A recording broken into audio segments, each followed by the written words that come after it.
I wanted to go back so bad. I remember I told him, I was like, I'll be a salesperson, I'll do whatever, like I'll clean the floors, like just let me come back. And yeah, let me in there.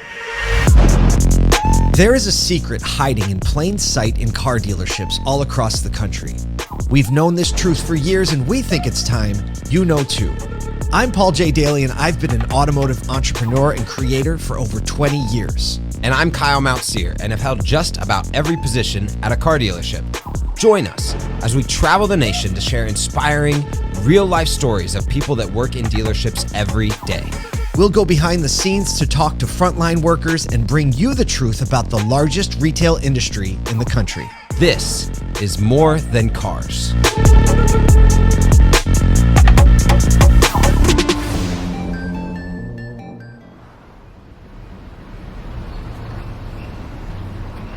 Man, it's so fun to go into all these different communities and just see how people are doing their thing in the morning time. I love that part of doing the show. I know, it's fun because all of these different communities around the U.S. are just a little bit different and the vibe is a little bit different. Mohawk is actually two stores. There's a Honda store and we're going to the Chevrolet store. And here it is. Here it is. We're pulling in. I see a basketball hoop. I see a roof. Oh. Hold up, I'm trying to see something. Still in my own lane, they did not see me coming. If you know, you know, you know, it don't get much better than this. Just like your laundry, wait till you get a load of this. My name is Jessica DiTrapano. I got it, it worked. My name is Grace Kerber. Tweeting audio In front of your face. We up in it. We up in it.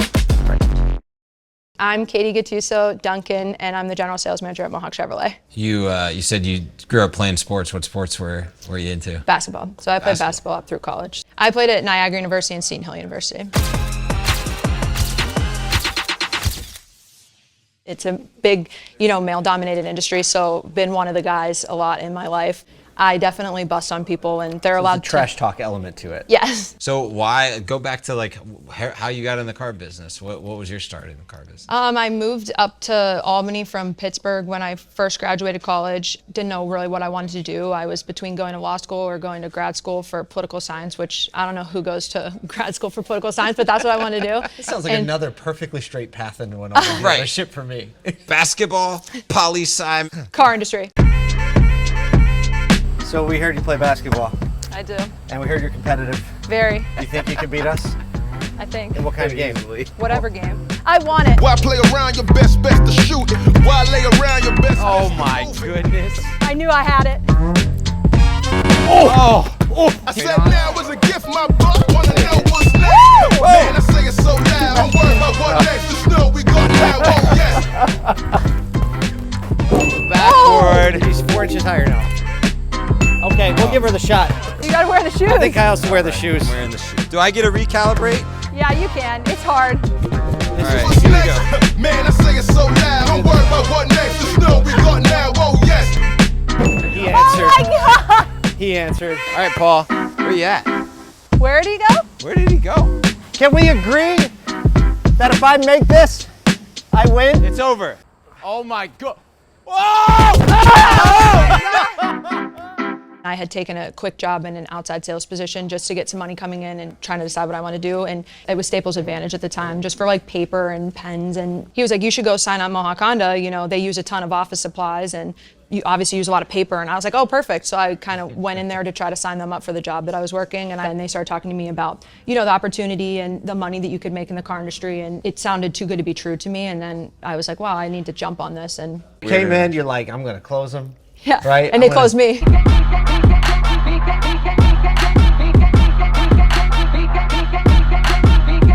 When you graduate from college as a collegiate athlete, you are so lost and you've been a part of a team your whole life. A lot of times you're used to being, the man, the girl, like you were really good at something, and finding this industry was literally the best thing that ever happened to me.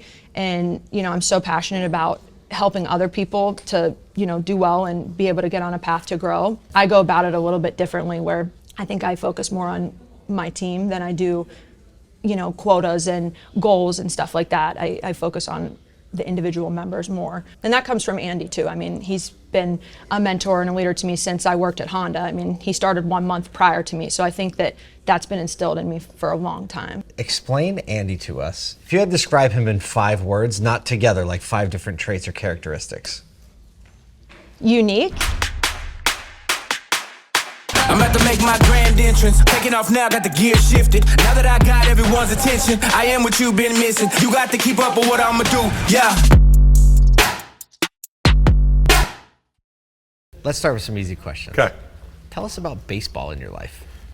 Baseball was from a young age, played all the way through college, and I found myself driving to major league stadiums and regional tryouts after college to try out for major league teams. And I had found a dealership that I was a salesman at, they were able to work with my tryout schedule. That was the requisite, right? I said, hey, if you can work with this, then I can work here. Where did you really want to land? Cleveland. I'm a huge Cleveland fan. My claim to fame, this is my best baseball story I have, is I was in the tunnels underneath the stadium at Cleveland. Carlos Baerga, who played second base for them, comes walking out of the weight room with his buddies, and I threw a curveball to the catcher, and he stopped and buckled his knees, and he said something to his buddies in Spanish, and gave me a whistle. So I was like, that's it. This is it. I'm done. Glove off. I took the glove off. Thank you. Got in my car, drove home. That was it. That's the end of it. Went back to the desk. Oh yeah, yeah. But that was it was a pretty cool moment. That was a pretty cool moment. But that was 20 years ago, and it didn't work out the way I wanted it to, and cars worked out incredibly well, and I was like, I'm gonna stick with this and stop pursuing this, and the rest is history. Andy is the owner of Mohawk Chevrolet and the leader of this team. So we asked him the question, if this were baseball, would you be the pitcher? Owner, Andy Gelcher.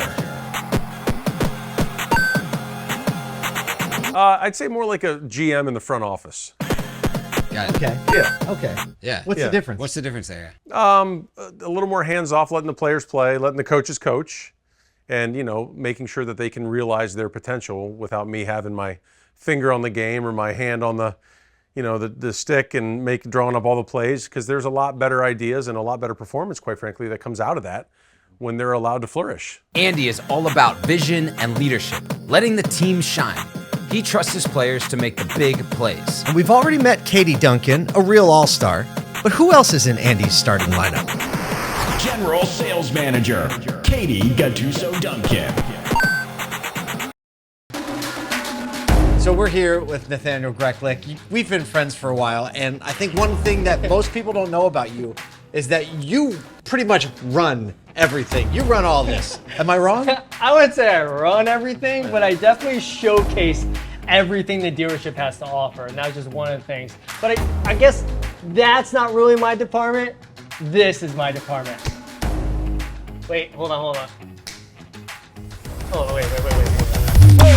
All right, there it is. All right, now we got it. It's crazy because so many places are starting to lean into creating content in the auto industry, but you've been given the access and the freedom to run with a department that is a studio and that creates myriads of content every day. There's that huge stigma of like, oh, well, they're just trying to take my money. They're just trying to do this, that. I wanted to humanize the dealership. Chief Digital Branding Leader, Nathaniel Greklich. You made a decision about marketing several years ago where you decided to take an unconventional approach to your marketing, and it's kind of developed over the last several years. Can you talk? Yeah. That's one way to put it. Yeah, that's one way to put it. Talk about the decision that you made and why, because it seems like that's an example of letting the players play. Absolutely is. Marketing at Mohawk is about more than cars. I see what you did there. See, for years, they've been growing organically on social media. Then, the marketing department dropped something no one was expecting. And then I made a joke to Ben. I was like, I bet we're gonna have 100,000 views by noon. We were triple that. In mid-2024, Mohawk's TikTok series called The Dealership went full viral, creating a national media frenzy. And at the center of it all was a newer member of the team, ready to play on the big stage. My name is Grace Kerber, and I am a digital branding creator here at Mohawk Chevrolet. That's a freaking cool title. Digital branding creator? Yeah. Is that what the title you came in with, or did you eventually just give yourself that title? You gave me that one? Who's Wait, he? I can't post. Who's He's he? not there. Come on. Who's he? Come on, say hi. This guy. No. Digital Branding Creator, Grace Kerber. So you have only been in the car industry for how long now? 8 months. 8 months, and your journey's been a bit of an interesting 8 months because you basically went from not being in the car business, not knowing much or anything about car dealerships, to sitting in the office of the CEO of General Motors. Tell us how all of that has kind of transpired. We ended up doing, a mockumentary kind of office-inspired video. Hey, who are you? Who are you? I'm Mary. And you are? Nice to meet you, Mary. I am Grace Kerber from Mohawk Chevrolet. Marketing. Cheers Cheers. to the bourbon. Cheers to the Suburban. Bourbon. Get in the bourbon. Get in a bourbon. I had a really beautiful spiritual experience at a Dave Matthews Band show a few weeks ago. Music really unites people. I don't care that you have motion sickness. This is the biggest day. Jerry, I'm very stressed out. Can I please drive? Absolutely not, Grace, no. The usual routine, posted on Facebook, Instagram, TikTok. Never really look at it. Just another one in the Yeah, hopper. just another one, added it up. Then we go on TikTok and we're like, wait, we have like 1,000 likes on this right now. We're like, that's pretty good. And this is 2 days after we posted it, 1,000 likes. But we're like, okay, that's good stuff. And then I made a joke to Ben. I was like, I bet we're gonna have 100,000 views by noon. We were triple that by the time we looked, and it just kept going. Wow. And it was really exciting to watch. So then we were like, now we really need to make this a priority to make these videos. Right? Now the pressure begins. Yeah, oh yeah. What was Andy's response like? Did you have any interaction with him when it started hitting? Like, when was the first time he was like, hey, good job, guys? Yeah, I think the company meeting was like, they really publicly, he would pop into our office and be like, great job, guys. Like, this is awesome, it's so cool. And then company meeting, him and Katie did say a lot of nice things about it, and I got Employee of the Month, which I was pretty stoked about. But Well, I've been here 6 months at the point, right? yeah. So you can imagine, as you guys are versed in this industry, the flack that I took in like 20 groups and stuff. Why are you doing this? This is crazy. But no, it was about being more present with our teams in the community and making the store and making the advertising about them and their efforts with the customers, which really, that was kind of the goal from day one. And then letting the players play and the coaches coach. It's really cool what it's become. So another thing that I love that you do, instead of just making content, you interact quite a bit. You do a lot of live streams and competitions. I heard of one called a plate change challenge. I feel like. I mean, Kyle and I have been known to be a little competitive. challenge. What do you think? Can you set us up? Let's set it up. Okay, let's do it.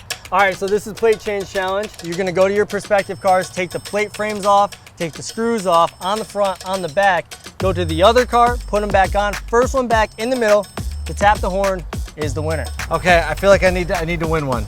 Rock, paper, scissors, shoot. Rock, paper, scissors, shoot. Boom! Already in the winner's game right here. Let's go. We'll stay on this side. I'll take blue first. Okay. 3, 2, 1, go. All right, both going to the front first. Typically, we like to see them go to the back first. It makes it a little bit easier, but that's okay. Uh-oh, dropping the plate. Drop the plate, drop the screw. Could mean anything. I'm just gonna, Paul to the front. Kyle to the front.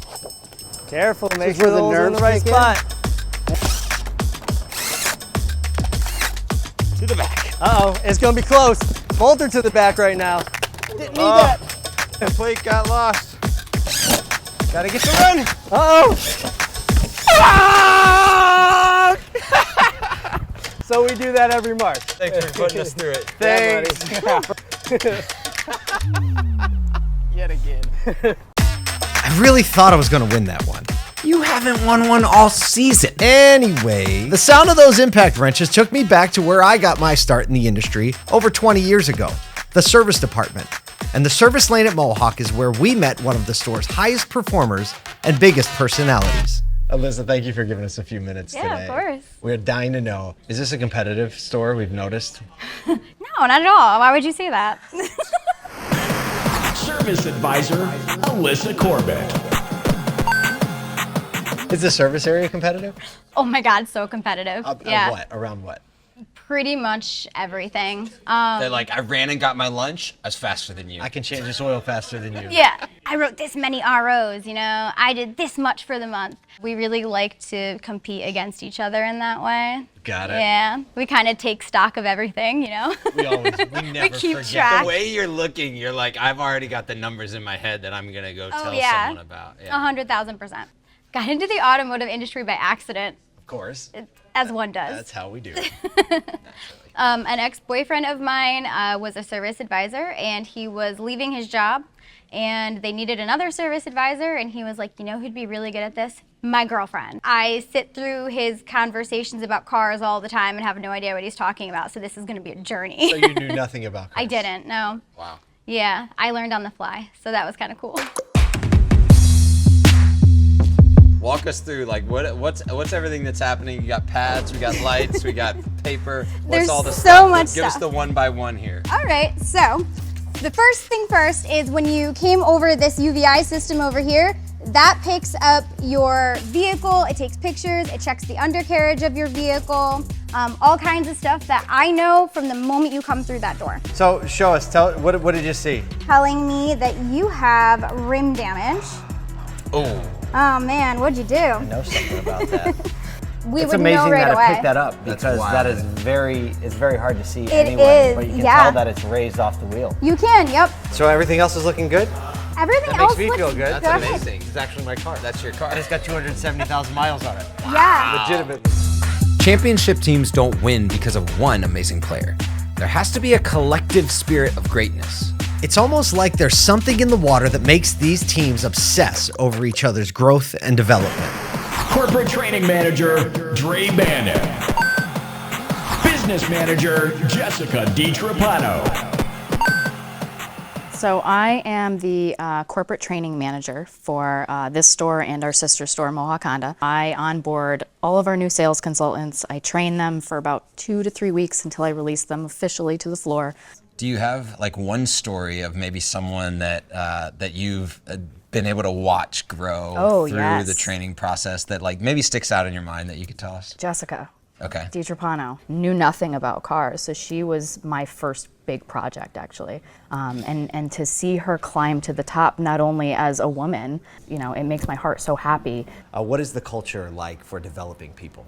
Unlike anything you'll ever experience. I've never worked somewhere where they are so invested in their people. We're a very close-knit group, and I think that makes the biggest difference. Yeah. You know, when you actually like the people that you work with, you grow that much faster. How do you craft a community or a culture really that drives to the discipline and all of these like things that you say you've learned over time? How do you move quicker in that way with your teams? So our job as leaders is to make them their favorite version of themselves.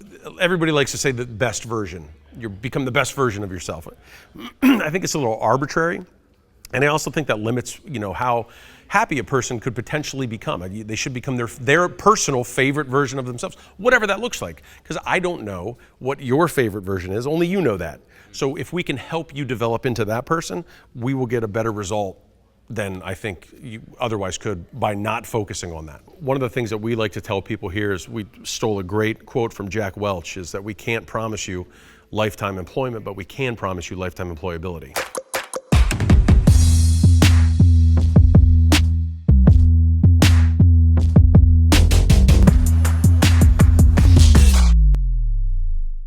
Tell me about Katie. What has it been like? Like, tell me about her personality and what it's like, kind of being in her brood. She's fierce. She's passionate and she's hardworking, but she also knows how to have fun. I can go to Katie with anything. Tell me about your favorite coach growing up. Fern Labate. I think she changed the course of my life. So I transferred schools after my freshman year of basketball at Niagara University, and I ended up at Seton Hill University, and I was in a bad spot when I transferred schools and difficult to deal with. And she was a very firm, you know, leader, and that's what I needed, but also understanding. And she taught me very much that, you know, you can't lead all people the same. And she just she got me at a time in my life where I could have went one way or I could have went the other way. I'm sorry, like it's so emotional talking about her. But that's just one thing that I think I learned from her so much, is just that whether you're a coach, a leader, is you can't lead all people, the same way. And, people need different things at different times. Katie worked for me a time ago. She had left, maybe realized she made a mistake, and contacted me about 2 weeks later and said, hey, I'd like to come back. And I told her 1 year. You can call me in a year. To me at the time, it was a better opportunity. He gave me some feedback that I think I needed. I didn't listen. Sometimes I don't always listen. You got to learn things your own way. And I got to go work for another dealership for a short time. I knew 5 days in that I had made a mistake. I shouldn't have left. I wanted to go back so bad. I remember I told him, I was like, I'll be a salesperson. I'll do whatever. Like, I'll clean the floors. Like, just let me come back. And yeah, let me in there. And he wouldn't. And, I was mad at him for a time. To the day she called me in a year. The best thing that has ever happened to me in this organization is having her in that spot to lead and develop our team, because she gets it and she wanted it bad. He could have brought me right back, but had he brought me right back, I wouldn't have learned the lessons that I think made me better as a person and a professional. And you think he knew that? Yeah, I do. You know why I think we rarely lose people is because we encourage them to go look.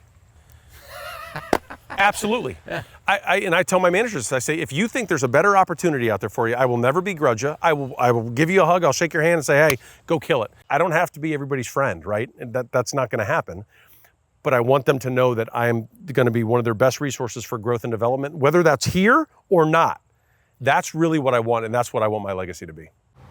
Just when you think you've seen all the dealerships, everyone has a personality that just surprises you, and I think we kind of unlocked the personality here. Just a flavor of fun and excitement and competition and like almost battle on a daily basis. An opportunity, see people that have come in from outside the industry to provide for their families and live. Again, I think it just goes against the stigma that we hear time and time again, and Mohawk's just doing it in their own way. Dude, you see that white Silverado over there? I do, yeah. Grace, you do it. I was always taught to make them listen. Be so good they gotta pay attention. Where your name they never failed to mention. Gotta see it through, believe the vision. Knock them down when you're rolling hard. Live the day like ain't no tomorrow. Stand up for something or you fall. Ride it out, win, lose, or draw. This is the highest level. The pinnacle, the mountaintop, is no one better. The legacy, the dynasty will reign forever. It's now or never. This is the highest level. Whoa! Yeah, the highest level. The highest level. The mountaintop, the pinnacle, is no one better. The dynasty, the legacy will reign forever. The highest level.